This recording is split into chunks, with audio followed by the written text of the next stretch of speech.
कबीर साहब ने कहा है, ऐसे ही लाखों बार जो देश के प्रति दृढ़ रहे वही अधिकारी हो जाता है। सच्चा गुरु का जो पुरुष राम जैसे सिद्धांतों पर चले, जो पुरुष लाखों बार हनुमान जी जैसा सेवा भाव हो वही अधिकारी हो जाता है। तत्वदर्शी संत का इसी बीच आपके सामने रूबरू है। सर क्या काम करते हैं आप?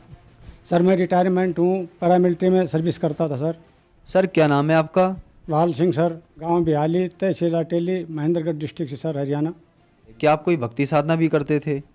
सर भक्ति साधना तो करते थे, देवी देवताओं की एक छोटी सी सत्संग पार्टी थी गांव के अंदर, उसी में भजन कीर्तन ऐसे किया करते थे सर। तो फिर आप संत रामपाल जी महाराज की शरण में कैसे आए?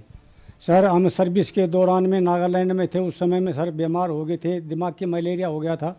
उस समय से हमारी स्थिति बहुत नाजुक हो गई। उसके बाद में टाइफाइड हो गया, उसके बाद में जॉन्डिस हो गया, उसके बाद में शरीर की हालत ख़राब होगी, बिल्कुल चल नहीं सकता था। और मैंने कोर्स भी छोड़ दिया, उसमें कोई प्रमोशन भी नहीं ले पाया। और साहब ऐसा हालत हो गया था, बिल्कुल नाजुक स्थिति हो गई थी। उसके बाद में हर तीसरे महीने मेरे को बीमारी घेर लेती थी, तो मेरे को पान पड़ने नहीं दी। ऐसा हुआ था, शरीर में हाथ पैरों में सूजन आ गया था। और ट्रीटमेंट करवाने के लिए जहाँ बोले ट्रीटमेंट करा, बेस गुवाहाटी, असम, इधर सर उत्तर प्रदेश रामपुर, इधर सब अपने गांव में जितने डॉक्टर थे, नारनौल इधर छुट्टी आता था, इधर में भी, इधर में कोकराझार आसाम, और सर ट्रीटमेंट करवा तो कहीं कुछ भी फ़र्क नहीं पड़ता था सर। तो हालत बहुत ख़राब हो गई थी। मेरी सर्विस सर 23 साल कुछ महीना हो चुकी थी।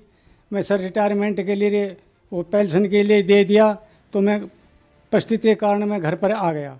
घर पर आने के बाद में और हालत ख़राब होगी तो पूछने लगे तांत्रिकों के पास में, लोग घर वाले लेके जाने लगे। तो हालत ऐसी हो गई थी, 3 लाख रुपया तो कर्जा ही हो गया था सर। तो हालत बहुत नाजुक हो गई थी। तो कोई तो रिश्तेदार मिलने के लिए आने लग गए थे, 2-4 दिन का है, कोई जाने 10 दिन का है, कब चला जाए कोई ठिकाना नहीं है। सर आपके बताए अनुसार आपकी परिस्थितियाँ बहुत ज़्यादा ख़राब थी, तो फिर इन सब परेशानियों के बीच आप संत रामपाल जी महाराज की शरण में कैसे आए? संत रामपाल जी महाराज के एक शिष्य मिले, मदन दास, तो उन्होंने मेरे को भक्ति सौदागर का संदेश एक बुक दिया, उसको पढ़ा। फिर उन्होंने बोला कि आप वहाँ चलो। हम गए करौथा आश्रम, तो वहाँ पर साहब गए, तो वहाँ पर जाकर सतगुरु जी ने हमने सारा अपना विवरण, सारा हाल बताया। उसके दौरान सतगुरु जी ने हमको नाम दीक्षा दी।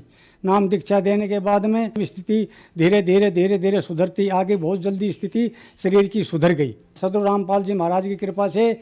उसके बाद में काम चलता रहा, कुछ कर्जा भी हल्का होता रहा सतगुरु रामपाल जी महाराज की कृपा से। एक बच्चा सर्विस में लग गया। उसके बाद में फिर दूसरे लड़के ने फिर इंटरव्यू दिया दिल्ली पुलिस का, वो दिल्ली पुलिस में सिलेक्शन उसका हो गया, बंदी छोड़ सतगुरु रामपाल जी की कृपा से। अच्छा जी, उसके बाद में स्थिति बहुत बढ़िया हो गई। अभी 2 प्लाट भी गुड़गांव में ले लिए, मतलब बहुत अच्छा काम चल गया। और साहब ये परिवार में किसी प्रकार का कोई दुख तकलीफ नहीं है, बिल्कुल अच्छे अमन चैन से रह रहे हैं। सारा कर्जा उतर गया और सारा सब कुछ हो गया मालिक की संत रामपाल जी महाराज की कृपा से।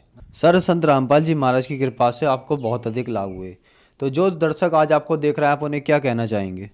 सर हम तो ये कहना चाहेंगे, जो भी जिसको दुख तकलीफ है किसी भी प्रकार की, किसी भी आर्थिक व्यवस्था कैसी भी, तो सत्संग सुनिए, बुक पढ़िए, सतगुरु जियों की मंगवाइए और उसके बाद में अपना जीवन कल्याण करिए।